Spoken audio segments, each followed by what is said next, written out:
Hello, everyone, and welcome back to the podcast. I'm your host, Joe Two in Love. Here, at Sports Overview Topics, episode number 135. Good stuff here on the channel as we move on to AFC and the NFC Championships on Sunday for the NFL. It is now down to 4. Lucky 4, per se. You got a rematch of last year's AFC Championship between Kansas City Chiefs and the Cincinnati Bengals, who are just surging and surging. And then on the NFC, a fresh matchup between the top 2 seeds, the Philadelphia Eagles and San Francisco 49ers, which should be a physical clash. But before I get into it, I'll go over the divisional round matchups that happened this past weekend, as well as talk about Kawhi Leonard a bit and his now getting up to speed, and seems like he's having some very good nights as of late in the score column, so it seems like he's getting back to a T. I'll talk about UFC 283 a bit. Happened on Saturday night as well. But anyways, thank you for joining me. If you're new to the podcast and you want to see more videos, of course, click the subscription. Of course, follow Joe 21 Love. You can find all the videos I have on the channel.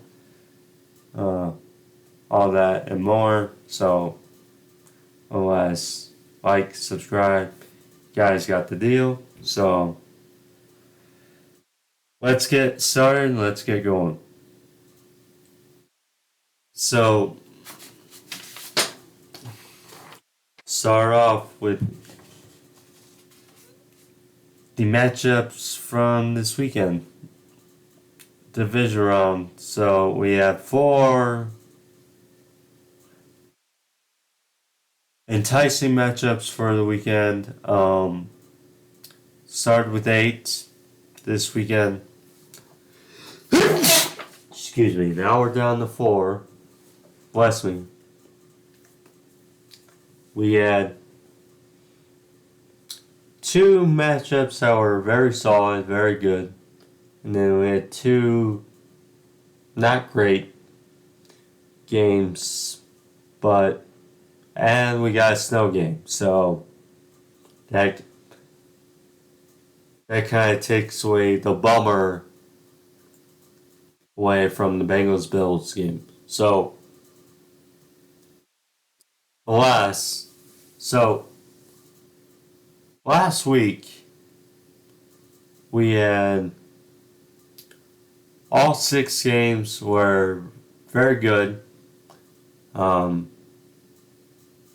least 4 I can recall were one score. Division round, of course, with 2 less games. I mean, it's a little chippy, but at the same time, you hope, of course, playoff football for all the games to be good. And like I said, half were good, half left to be desired. But let's go over them. So, the Chiefs, to start off, beat the Jaguars, snapped their winning streak, and sent them home. As the Chiefs won 27-20. Now, the Jags had much momentum going into this. The underdog, Trevor Lawrence, his second year, Doug Pearson, first year in the system, how were the young rising team, how were they gonna go into Arrowhead and possibly pull it off? They gave a very good shot, gave a pretty good chance, but alas, their opportunities, they just let them slip. Now, it was 7-7, and it looked like it was going to be a solid affair. And then Patrick Mahomes gets tackled awkwardly by Arden Key on his ankle. And you could tell he was in obvious discomfort and wasn't the same. And it was resulted today or the other day, that Patrick Mahomes suffered a high ankle sprain. So, credit to Patrick Mahomes, for staying in there. Staying there for a bit. They managed to kick a field goal to go up 10-7, but you could tell he was a bit off with his movement. Chad Henne.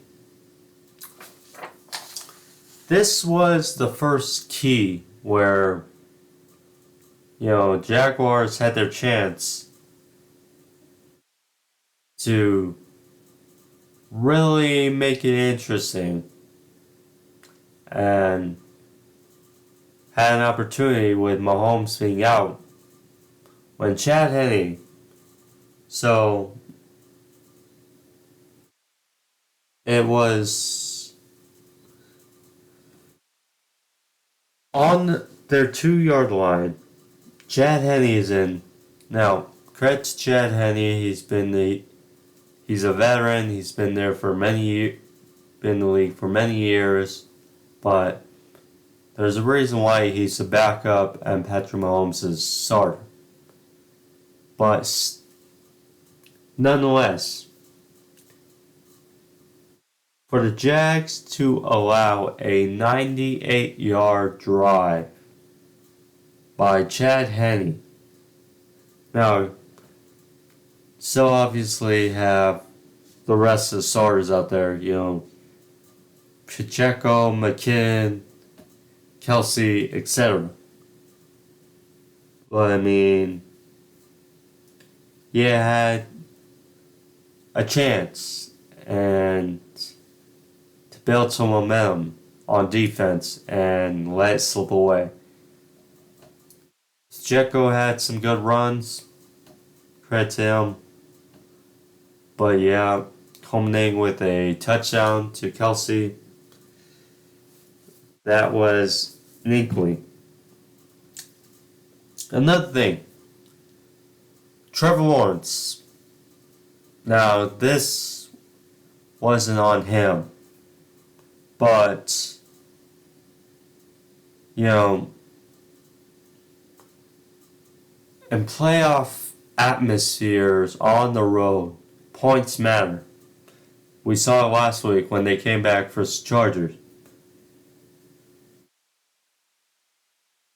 Trevor Lawrence threw a dime to Christian Kirk inside the red zone, which, by all rights, I think would have set them up to probably go for a touchdown in the second quarter, late in the second quarter. But it goes through Christian Kirk's hands, and they were still able to get a field goal to cut it within a touchdown, but still, points matter, especially in the playoffs. But alas, it's 17-10 at half. Now, Mahomes comes back in out of the locker room, and he still manages to play a solid effort, but again, his ankle You tell he was a bit off. Managed to get a field goal to get the lead at 10. But the Jaguars came run back a bit. They got a touchdown to make it 20-17.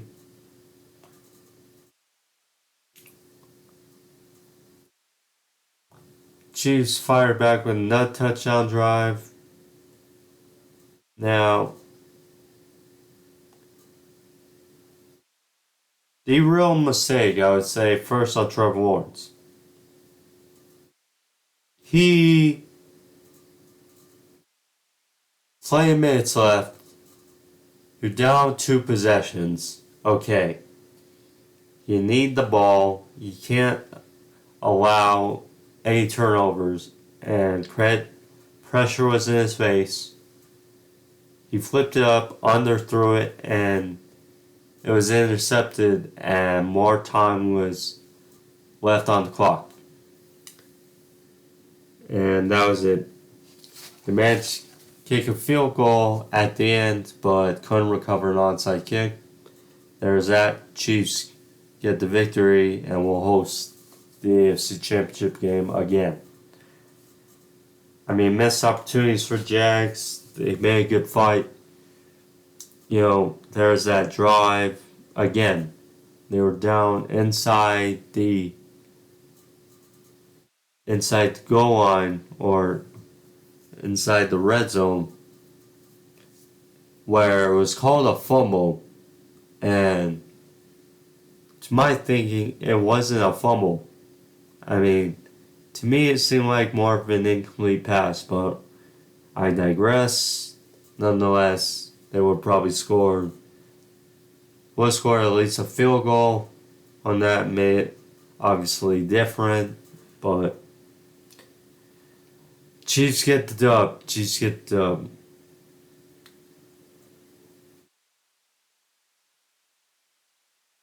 Philadelphia Eagles.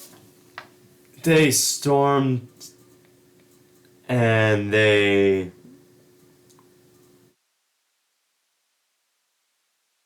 flew away the Giants' season pretty much.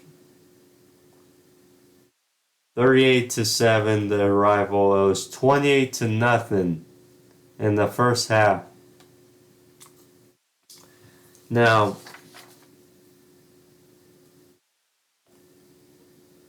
the Giants, they did have some good plays, but you could tell there was a real talent gap in this matchup. I mean, look.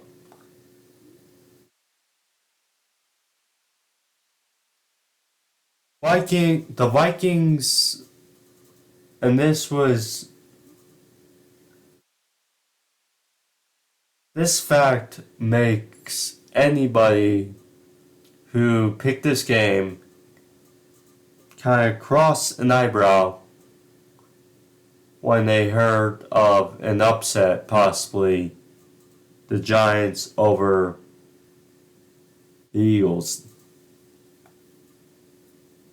The Vikings defense has been was such an Achilles heel for them this season. Was not good. In the most respectful sense, not good this season.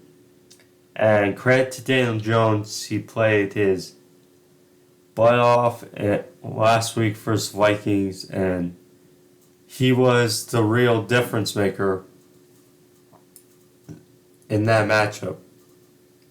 And credit to them. But the Eagles' defense, much sharper than the Vikings' defense was this season. So, you knew right off the bat that Daniel Jones wasn't going to have as good as a week as he did in Minnesota. Now, the Giants did manage to pull some good plays, but all in all, they just couldn't consistently move the ball into the red area and,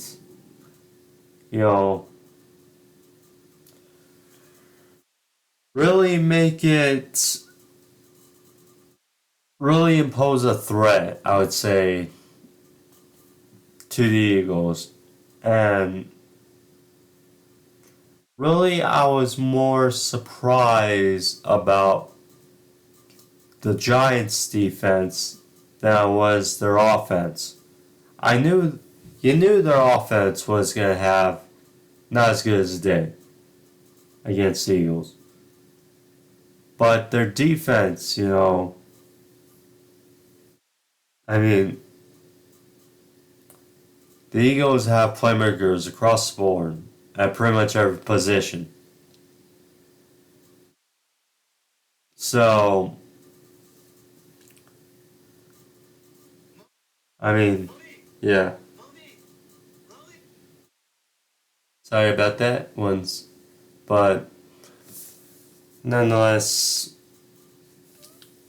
yeah, the Eagles have playmakers across the board, and the way they had their way with the Giants' defense was yikes. Yikes. But the Eagles got done.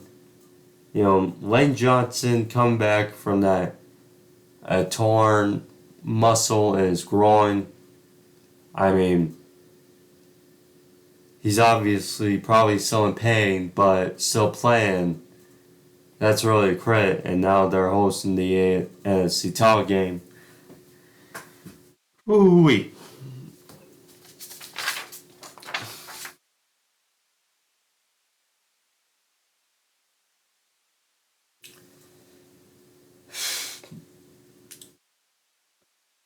The Bengals.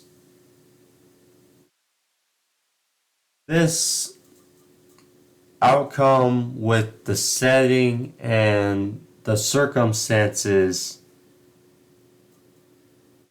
really was the most surprising outcome of this weekend. The reason I say that is because, well, look, before the game, look, Bengals were announced to be without 3 parts of their starting offensive line. 3 out of the 5 starters out.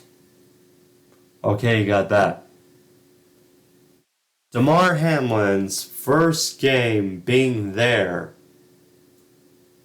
since the game like 3 weeks ago. And also, it's in the snow in Buffalo.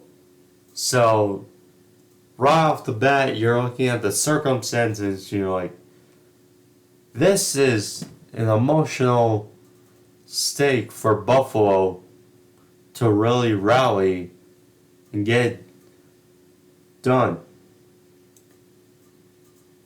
But here was a kicker that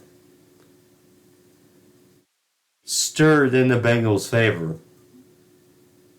On Friday, the NFL announced that 50,000 tickets were sold for the potential Bills-Chiefs neutral site AFC Championship game in Atlanta. And with the Bengals were the team that was mostly screwed out of the Chiefs, Bills, and them, with the cancellation of the Bills-Bengals regular season game due to the circumstances, due to their seed, due to, you know, the line that's the quote that said, well, if the Ravens beat them the final week of the season, there would be a coin flip to decide the site of that game, despite the Bengals winning the division. I mean,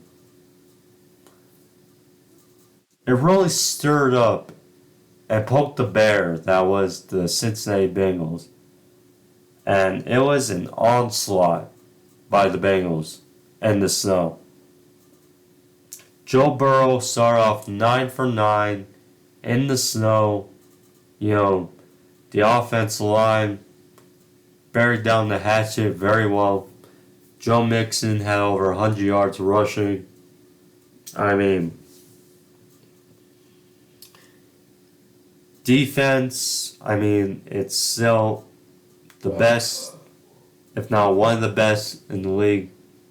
I mean, Josh Allen just struggled in this, mostly in the second half. I mean, it still puzzles me, you know. James Cook, Devin Singletary, and especially because Devin Singletary is going to be a free agent. To barely use those guys in the snow, that's mind-boggling. I mean, look, when we look back on this year for the Bills, the end result is obviously going to be underwhelming. And, you know, losing Brian Daboll to the New York Giants definitely gave Josh Allen a blunt hit of really shine in his development this year. You know, he took a step back. We have to think, or we have to say, he took a step back. And he was still very, very good. But at the end of the day, you know, Ken Dorsey, Brian Daboll, it's a bit of a difference. And Joe Cool moves on. And that swag about him, he just gets it done. And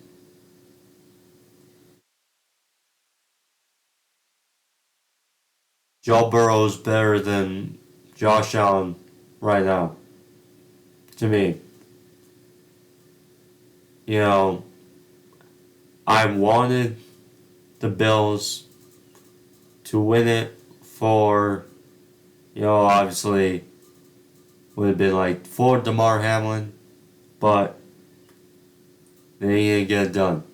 So, yeah, and Joe Burrow, what can you say? It's only his third year playing, and he's been to 2 AFC championships already. And he's going back to face a guy who's probably going to be hobbled. He's beaten 3 times already. I mean, we'll see if he can make it a 4th. Go back-to-back Super Bowls. We'll see.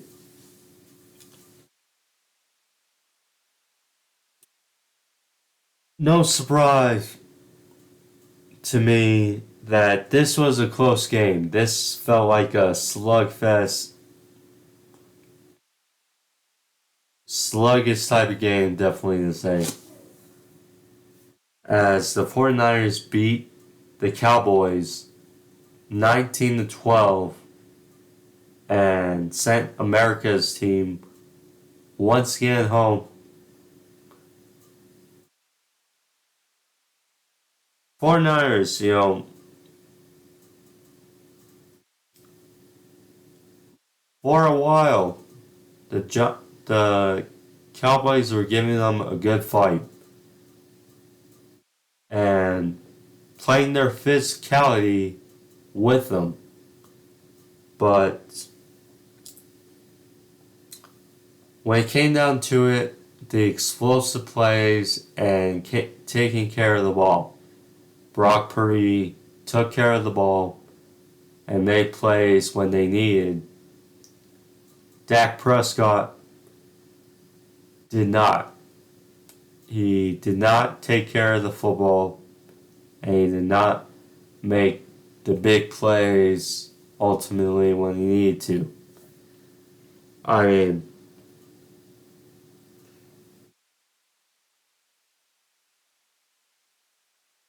it's like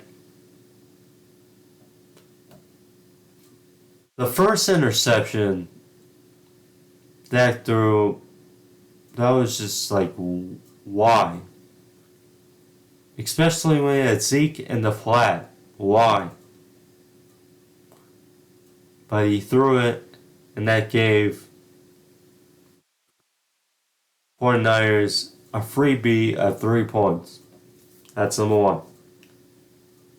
Number two, you're driving at the end of halftime, at the end of the first half, to go up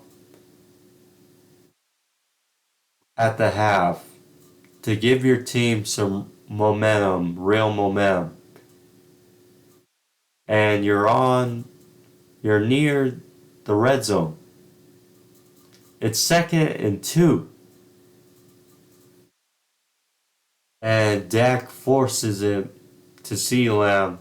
It gets batted up in the air and picked off.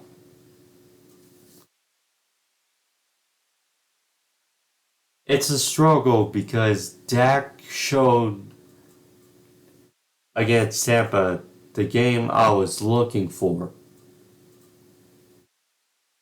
And then Dak has this game versus the 49ers, and I just like got my hands in there, and I mean, I did pick the 49ers, but I was underwhelmed by that. I mean, when you get paid that, if you didn't tell anyone how much both the quarterbacks are getting paid, you think Purdy was looking like the guy that gets paid like number of millions, and you think Dak was the rookie that was taking the last pick of draft. Barely got, he was making, a minimal amount compared to Purdy, but it wasn't a great game by Brock Purdy, but took care of the ball and got it done. Now,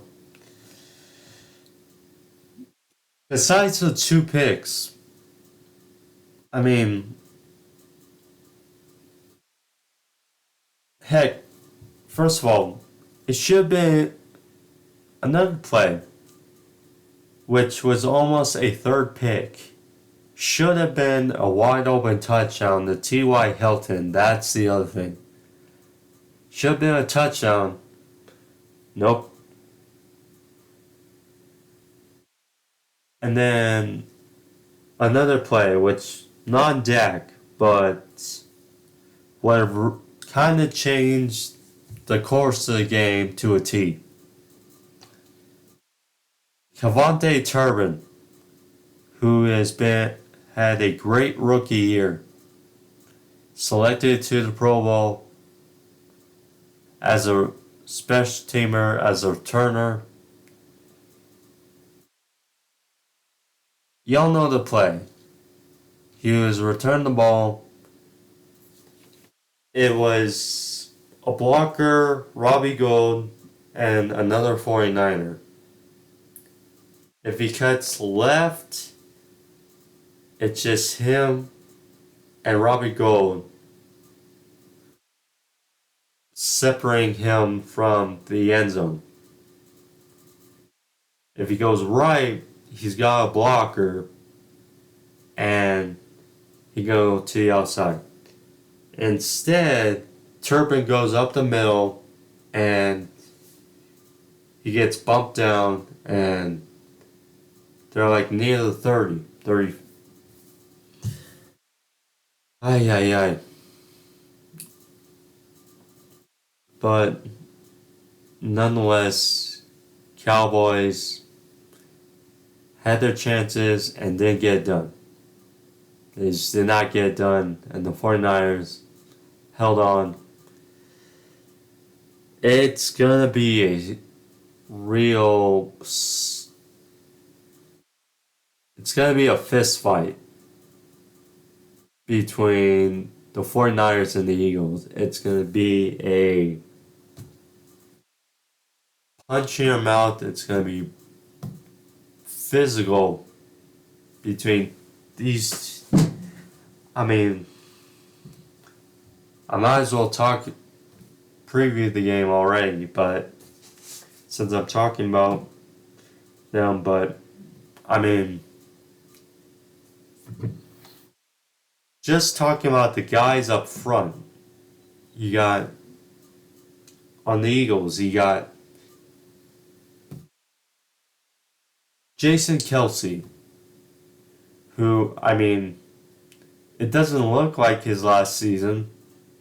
Definitely, I mean, playing an all-pro level year at center. You got Jordan Mailata on the left side. I mean, you got Lane Johnson back. I mean, those are your stalwarts against 49ers on defense. Nick Bosa, Eric Armstead, Javon Kinlaw. I mean, it's just beastly. And then you talk about the other side. I mean, Trent Williams, the future Hall of Famer as well. Yeah, Mike McGlinchey on the other side. I mean, geez, it's gonna be something.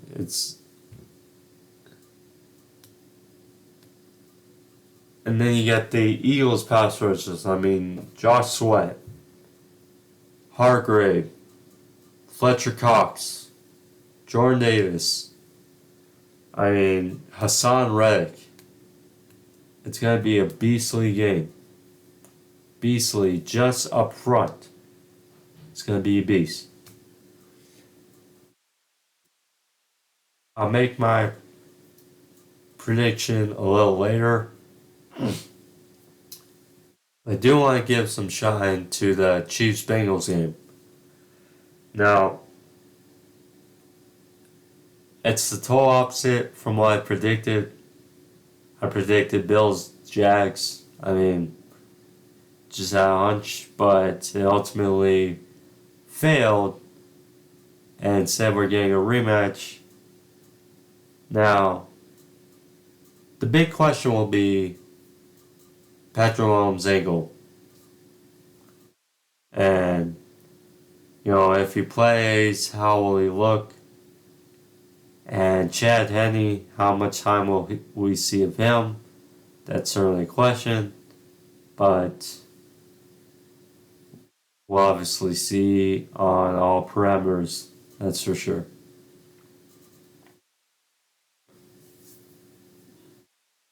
I do want to Now, to shy away from championship game weekend, really quick, I do want to give some shine to one guy who is actually going into a Hall of Fame, not the NFL Hall of Fame, but the UFC Hall of Fame. Jose Aldo, the former two-time UFC featherweight champion. Jose Aldo,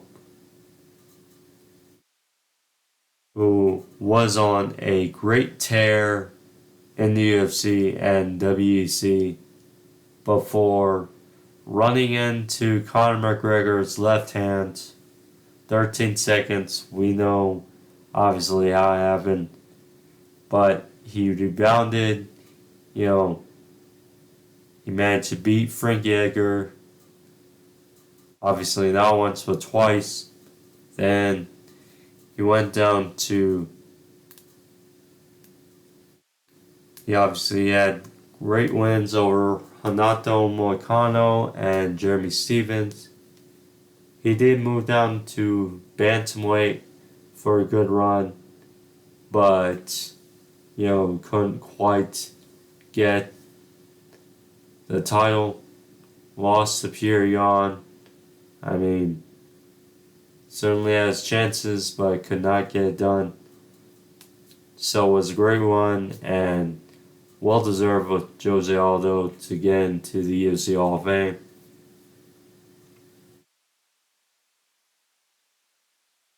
And I'm gonna go over the top fights as well from you. Yes, alright, so Brad Moreno, Davison Figueiredo, Part 4. Goes to Brandon Moreno. Brandon Moreno, this was some quartet of fights between these two. Really solidified this division, if you say. Or what I think really did. As Brad Moreno beat up Figueiredo, and unfortunately for Figueiredo, Dr. Sopic couldn't see out of his right eye. He had a cut, and that was all that she wrote. And Mexico, once again, has a UFC champion. Good on them. And then we have a new king at UFC the light heavyweight division of the UFC. Jamal Hill, the first alumni from the Dana White Contender Series, to be crowned UFC champion. Credit to him. He had a very impressive performance against Glover Teixeira, the former light heavyweight champion.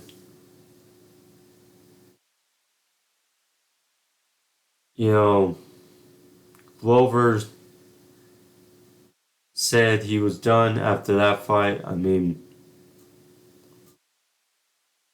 the way this fight was all booked and whatnot kind of was bizarre. Because it was supposed to be a rematch between Glover and Yuri Prochazka, but Yuri got injured, and instead they made a totally different matchup between Jan Blachowicz and Magomed Ankalaev, which ultimately went to a draw, and this matchup was made, and Jamal Hill is now the new king at 205 pounds. it puts the division now in a weird bind because you got Yuri, the guy who never lost his title or got beaten for the title. You got Magomed, who is still very good and obviously upset that he lost or it was a draw. And you got Jan. So puts the division in a weird circumstance, I'd say, but congrats to Jamal Hill. He's a stud and he earned it. Glover, assuming this is it, it was a heck of a ride for Glover.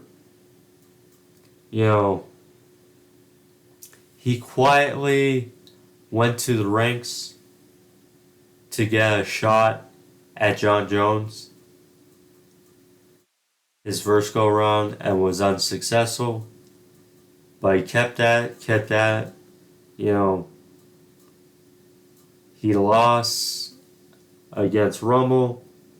He lost against Gustafson, but he kept rising through the ranks. And he earned himself back to a title shot. Won 5 fights in a row. And choked out Jan Blachowicz in Abu Dhabi or Fight Island to get it done. And at 42, reached a mountaintop. Although it wasn't short. That's the other thing I bet he's kicking himself about. He was winning that fight versus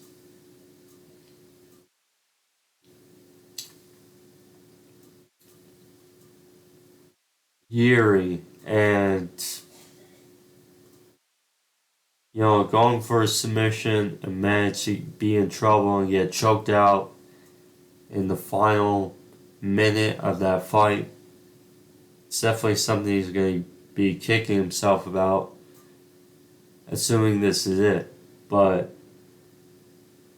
nonetheless, a heck of a run and a good run for Glover. Hats off, even though I'm not wearing one, to him. Kawhi Leonard. Talk about a guy who's been going back to the ranks, but again, good to see him doing good again as well. But now, let's get into prediction time for the games this weekend. And see who I think is going to the Super Bowl in a couple of weeks. So let's check the odds really quick.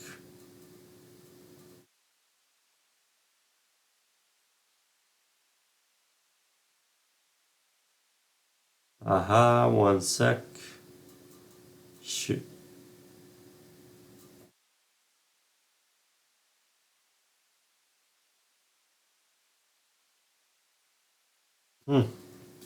Okay, well, let's get started. So, the 49ers and the Philadelphia Eagles. Philadelphia Eagles are 2.5-point favorites. 2.5-point favorites at home against the 49ers.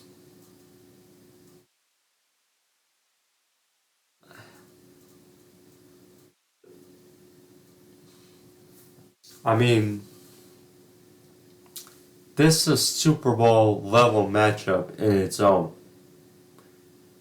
Because you got playmakers across the board on both teams. Start with the offenses. I mean, the Eagles. You got Jalen Hurts, a quarterback. You got very good offensive line. You got Miles Sanders. I mean, Boston Scott, running backs. You got receivers, A.J. Brown, Devontae Smith, Quez Watkins. I mean, Dallas Goddard, tight end. I mean, and then you look at the Niners. Brock Purdy. You know, you got Debo, McCaffrey, Elijah Mitchell, George Kittle, Brandon Ayuk. I mean, studs across the board. And you got defense, I mentioned earlier. They're pass rushers, but as well, I mean, for the 49ers, you got Fred Warner, Dre Greenlaw. I mean, you got Jimmy Ward. You got Deshaun Gibson. You got Hafunga, who had a epic year as a safety. I mean, Charvarius Ward. The Eagles, I mean, you got... Jeez, it's... Darius Slay. James Bradbury. I mean... Gardner Johnson. Avonte Maddox. You got studs across the board for both teams. You know, Brock Purdy has stirring the ship. And he got two of the best kickers in the league. Robbie Gould, Jake Elliott. And this may very well come down to these two.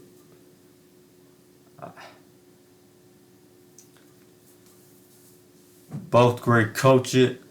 I mean, Kyle Shanahan, Nick Sirianni.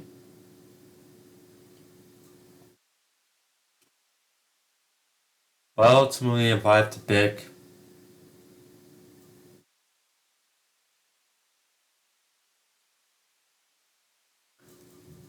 I'm probably going with the 49ers.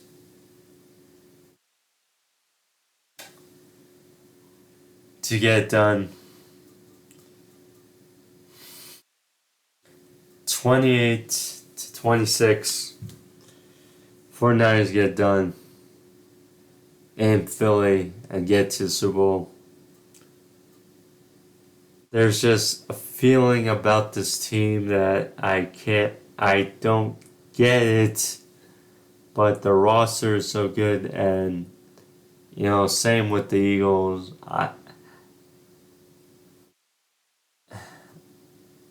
I don't know. I honestly don't know.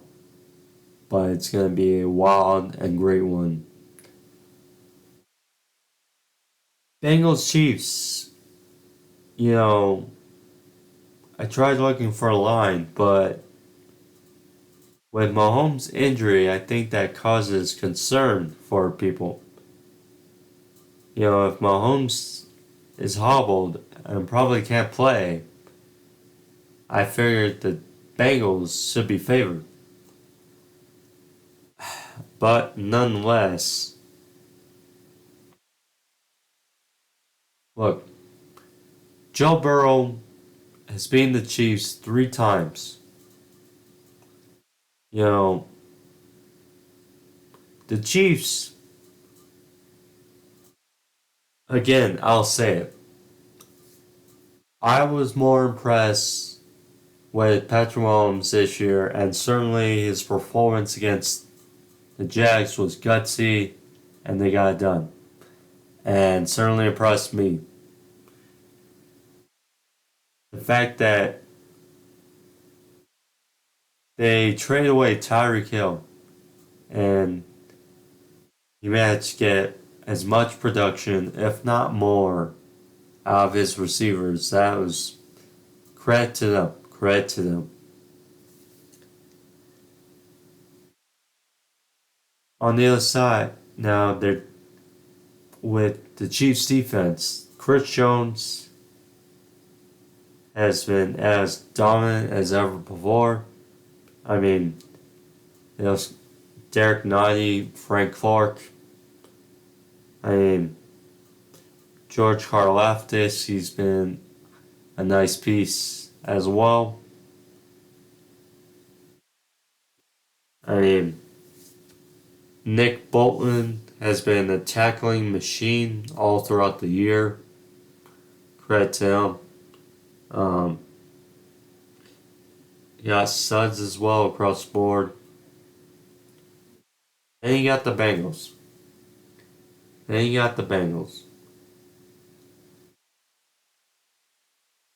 Bengals have not lost since Halloween. The Bengals have an edge and a chip on their shoulder that they know how close they got last year and did not get it done. And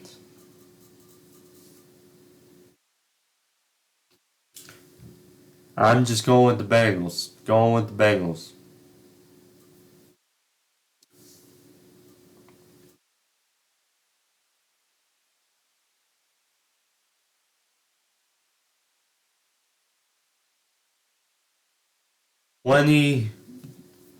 23 to 17. Bengals get the win. And they go to the second straight Super Bowl. Bengals 49ers.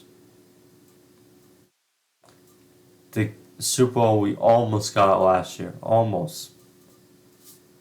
We're probably going to get it this year. Or at least in my estimation. Now, Bengals Eagles is an interesting one as well. You know, Chiefs 49ers would be a rematch, obviously, from a couple years ago. I would like to see the Andy Reid Bowl, kind of. Chiefs and Eagles, but we'll see. Anyways, thank you for joining me. If you're new to the podcast, or if you like this video, leave a like, click a thumbs up, help out the video, help the channel. But thank you all, guys. And see you guys next week. I am Joe to Love. Love you guys. Peace.